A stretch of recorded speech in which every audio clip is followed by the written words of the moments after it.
ጤና ይስጥልኝ አድማጮች እንደምን አመሻችሁ። በቅድሚያም አርዕስተ ዜናዎቹን አሰማለሁ።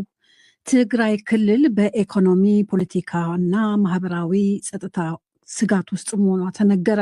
በትግራይ ከሚታየው የጸጥታ ስጋት ሌላ የምግብና የመጠጥ ውሃ ብሎም የሕክምና መድኃኒት እጥረት አለ ተብሏል። በተለይ ተፈናቃዮች ከባድ ችግር ውስጥ መሆናቸው ተነግሯል።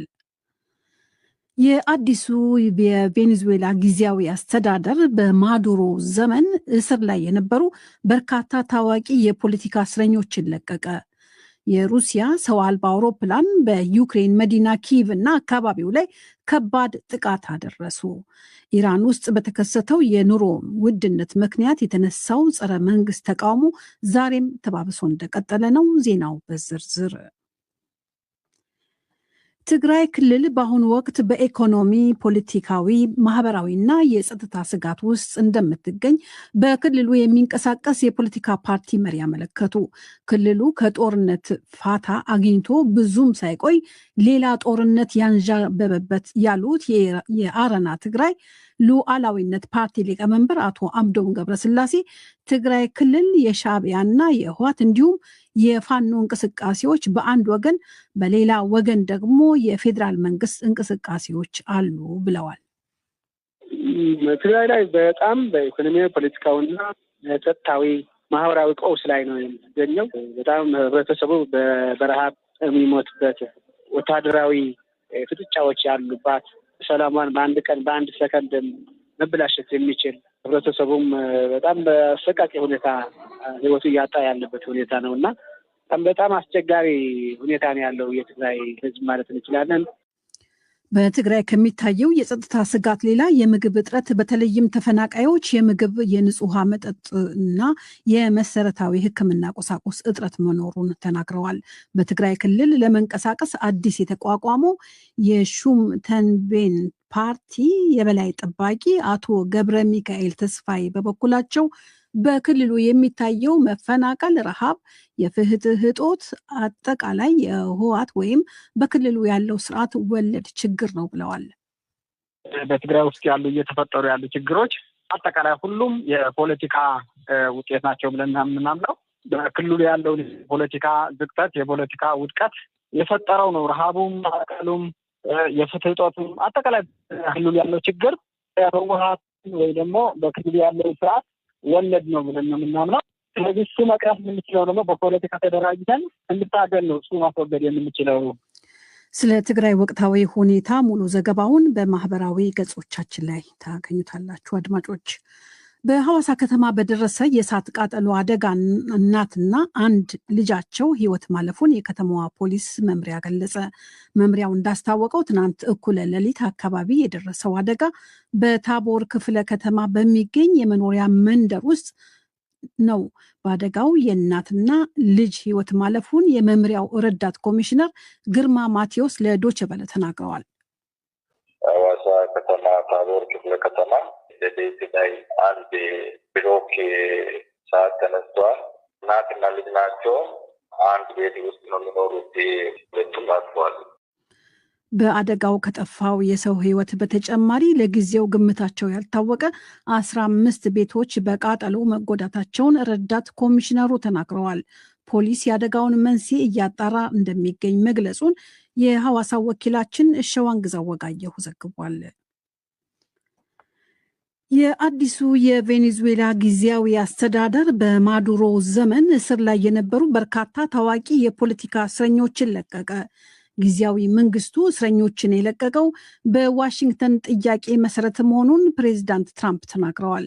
ከተለቀቁት እስረኞች መካከል በጎርጎሮሳውያኑ 2024 ዓመት በቬኔዙዌላ በነበረ ምርጫ ማዱሮን በመቀናቀን ተወዳድረው የነበሩት እጩና ተቃዋሚው የፓርቲ መሪ ቢያጎ ፔሌሪ ብሎም በ2025 የኖቤል የሰላም ተሸላሚ ማሪያ ማቾዶ ይገኙበታል።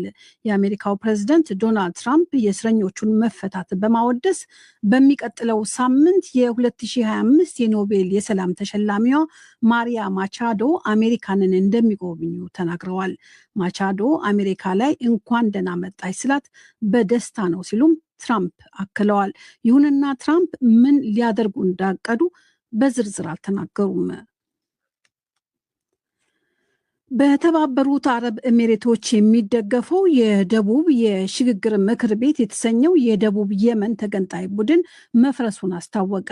የቡድኑ መሪ ከቀናት በፊት ከየመን በባህር ወደ ሶማሌላንድ በመጓዝ ከዚያ በአውሮፕላን ወደ አቡዳቢ መግባታቸውን ሳውዲ አረቢያ መግለጿ ይታወሳል። ቡድኑ ምስራቅ የመን ውስጥ በነዳጅ ሀብት የታወቁ አካባቢዎችን መቆጣጠሩ ከሳውዲ አረቢያ ጋር ውዝግብ ውስጥ ከቶት ሳውዲም በጦር ጀቶች የቡድኑን ታጣቂዎች መደብደቧ ተዘግቧል። በዚህም ምክንያት ቡድኑን በምትደግፈው አረብ ኤሚሬቶችና በሳውዲ አረቢያ መካከል በተፈጠረ ውዝግብ በአካባቢው ውጥረት ተከስቷል። የደቡብ ሽግግር ምክር ቤት ቦርድ በዛሬው ዕለት ይፋ እንዳደረገው ምክር ቤቱ ራሱን አፍርሶ የመን ውስጥም ሆነ ከየመን ውጭ የሚገኙ ጽሕፈት ቤቶቹን ለመዝጋት ተስማምቷል።